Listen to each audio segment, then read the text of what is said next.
AI fake content పై కోర్టుకు పోదాం, కంచె గచ్చిబౌలి భూములపై రివ్యూలో సీఎం రేవంత్. ఫేక్ వీడియోలు ఫోటోలు కరోనాను మించిన మహమ్మారి, ఇలాంటివి మళ్ళీ జరగకుండా చర్యలు తీసుకోండి, సైబర్ క్రైమ్ విభాగాన్ని బలోపేతం చేయాలి, ఫోరెన్సిక్ టూల్స్ సమకూర్చుకోవాలని అధికారులకు ఆదేశం. ఏఐ ఫేక్ కంటెంట్ పై సీఎం రేవంత్ రెడ్డి సీరియస్ అయ్యారు. సమాజాన్ని తప్పుదో పట్టిస్తున్న దీనిపై కోర్టుకు వెళ్లాలని అధికారులను ఆయన ఆదేశించారు. కంచగచ్చిబౌలి భూముల విషయంలో ఫేక్ వీడియోలు ఇమేజ్లు క్రియేట్ చేశారని, భవిష్యత్తులో ఇలాంటి ఘటనలు జరగకుండా సైబర్ క్రైమ్ విభాగాన్ని బలోపేతం చేయాలన్నారు.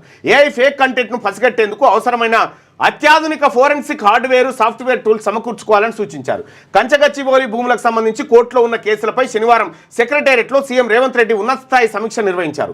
ఇందులో డిప్యూటీ సీఎం భట్టి విక్రమార్క, మంత్రులు సీతక్క, పొంగులేటి శ్రీనివాసరెడ్డి అధికారులు పాల్గొన్నారు. ఈ సందర్భంగా ఏఐ ఫేక్ కంటెంట్ పై సీఎం, మంత్రులు, అధికారులు ఆందోళన వ్యక్తం చేశారు. హెచ్సియు భూములను ప్రభుత్వం బలవంతంగా లాక్కొని చెట్లను నరికి వన్యప్రాణులను చెడగొట్టినట్టుగా ఏఐ ద్వారా ఫేక్ వీడియోలు, ఫోటోలు సృష్టించారని, వీటిని సోషల్ మీడియాలో విస్తృతంగా ప్రచారం చేయడం వల్లే వివాదం తలెత్తిందని పేర్కొన్నారు. ఏఐ సృష్టించిన వివాదం ప్రజాస్వామ్య వ్యవస్థలకే పెను సవాల్ విసిరిందన్నారు. ఇలాంటి ఫేక్ వీడియోలు ఇండో చైనా సరిహద్దులో సర్క్యులేట్ చేస్తే భవిష్యత్తులో యుద్ధాలు జరిగే ప్రమాదం లేకపోలేదని పలువురు అధికారులు హెచ్చరించారు.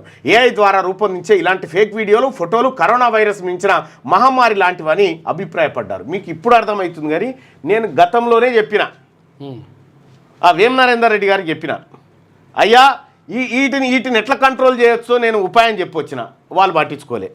సరే పట్టించుకోకపోతే కానీ ఇక్కడ ఫేక్ వీడియోస్ ఏవైతే ఫేక్ క్రియేట్ చేసిరో ఈ ఫేక్ను మనం కోర్టులో ఎదుర్కొందామని చెప్పిన, కోర్టులో ఎదుర్కోవడం సాధ్యమేనా?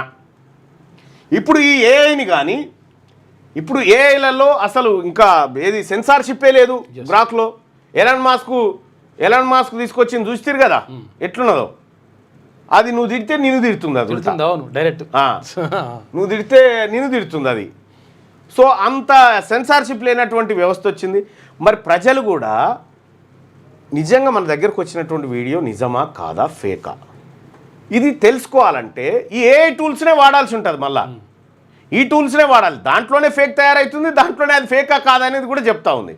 సో కాబట్టి కోర్టుల ద్వారా ఏమేం చేయగలుగుతుంది రాష్ట్ర ప్రభుత్వం అంటే, కోర్టులు సదరు కంటెంట్ను డిలీట్ చేయమని ఆయా సంస్థలను, ఏ కంపెనీలను హెచ్చరించి తొలగించవచ్చు.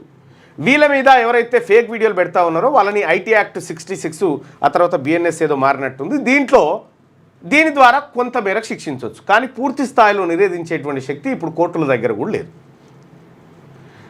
మరి ఏంది మార్గం ఏంది అంటే,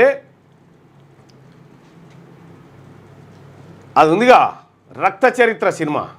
పరిటాల ఏం చేస్తాడు, హైదరాబాద్లో ఉన్నటువంటి వాళ్ళందరిని పిలిచి ఏం చెప్తాడు, రేపటి నుంచి దుకాణం బంద్ చేయాలని చెప్తాడు చూడు. అంటే వీళ్ళని ఖతం చేస్తాను కూడా వీళ్ళ స్థాయిలో ఉండాలి, మీరు గుర్తుపెట్టుకోరు.